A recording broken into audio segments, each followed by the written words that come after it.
informasi pertama dari wilayah Yogyakarta, Jawa Tengah. Ini ada aksi bullying atau perundungan yang dialami antar sesama pelajar.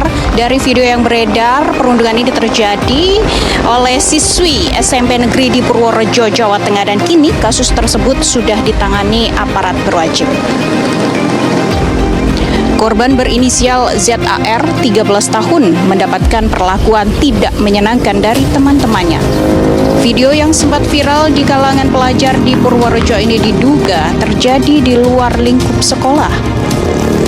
Setelah mendapati laporan dari keluarga korban, Satreskrim Polres Purworejo bergerak mengamankan 6 orang pelaku yang diduga terlibat dalam aksi perundungan tersebut.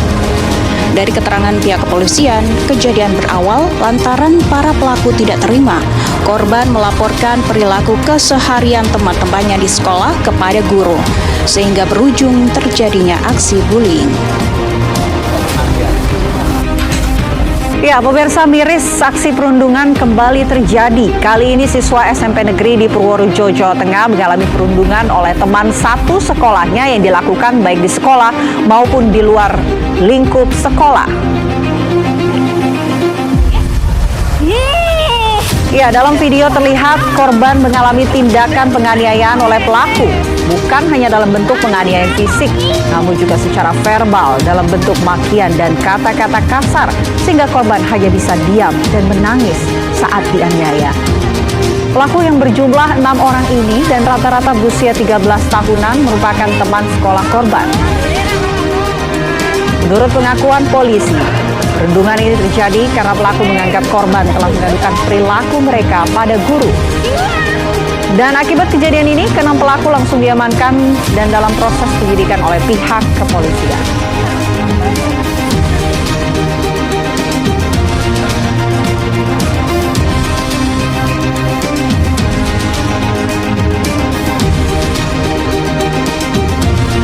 Modus dari kejadian ini, dari fakta penyidikan terungkap bahwa pelaku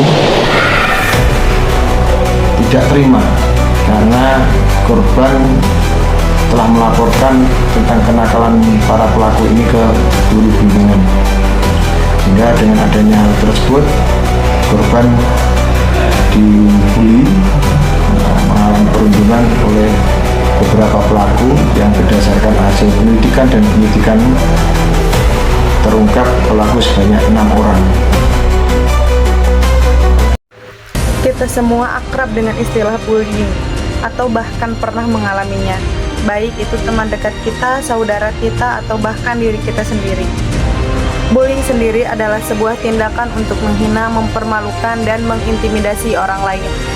Para pelaku bullying biasanya mereka yang tidak mendapatkan atau menemukan kebahagiaan di dalam dirinya karena satu dan lain hal, hingga akhirnya mencari tempat untuk meluapkan emosi hingga sarana unjuk eksistensi diri demi mendapatkan penghargaan dan juga pengakuan. Lalu bagaimana jika kita menjadi korban bullying?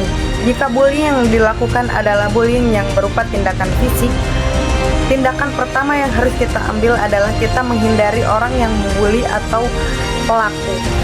Tetapi jika bully tersebut terus dilakukan, maka kita harus menindaklanjutinya dengan melaporkan kepada pihak-pihak yang berwajib atau terkait, seperti pihak sekolah, orang tua, atau bahkan kepolisian.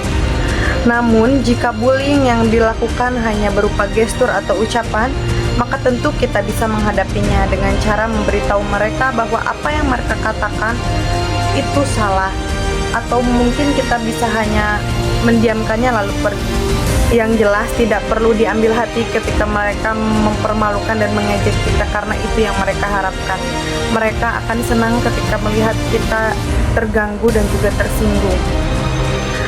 Berkaitan dengan video yang baru saja kita tonton, kita tentu paham bahwasannya ini adalah bullying yang tindakannya adalah kekerasan fisik. Dan sudah jelas ini adalah tindakan yang salah. Pada kasus ini kita menempatkan diri sebagai korban. Pertama, sebagai korban kita harus tahu dulu bahwa kita harus memberikan hak kita untuk melindungi diri kita sendiri. Yang kedua, tindakan yang harus kita lakukan setelah kita mengalami pembulian di kasus ini, mungkin kita harus berdiskusi dengan orang terdekat kita, khususnya orang tua kita. Setelah itu kita tindak lanjuti dengan melaporkan ke pihak sekolah atau pihak keluarga pembuli atau bahkan ke pihak yang berwajib. Pada kasus ini kita harus memberikan efek jera kepada pelaku dan juga kita harus secara tidak langsung kita memberitahukan kepada orang tua mereka bahwa memang di usia mereka adalah usia yang masih perlu bimbingan orang tua, sehingga tidak akan terjadi lagi kasus pembulian seperti ini. Seperti yang kita lihat di video, pelaku pembulian adalah anak di bawah umur yang jelas sekali masih memerlukan bimbingan orang tua. Pada berita tersebut, pelaku sudah ditetapkan sebagai tersangka dan terancam hukuman maksimal 3,5 tahun penjara. Dengan dikeluarkannya putusan yang dikeluarkan oleh pengadilan untuk anak-anak yang menjadi pelaku, saya berpendapat bahwa ini keputusan yang sangat benar, dan dengan keluarnya keputusan ini mudah-mudahan tidak banyak lagi anak-anak yang menjadi korban atau pelaku bully, karena dengan melihat berita ini mereka bisa mempertimbangkan apa yang mereka lakukan dan efek apa yang akan mereka dapatkan ketika mereka melakukan sesuatu yang salah. Mudah-mudahan tidak ada lagi korban bully dan juga pembuli, dan anak-anak di Indonesia semakin maju dengan kecerdasan yang mereka miliki. Saya Jam-Jam Nurulillah dengan NIM 230600198. Saya ucapkan terima kasih kepada Ibu dosen Duhita Safira Wardani MPD selaku dosen pendidikan kewarganegaraan. Saya mohon maaf atas segala kekurangan dan kesalahan saya dalam penyampaian materi. Wassalamualaikum warahmatullahi wabarakatuh.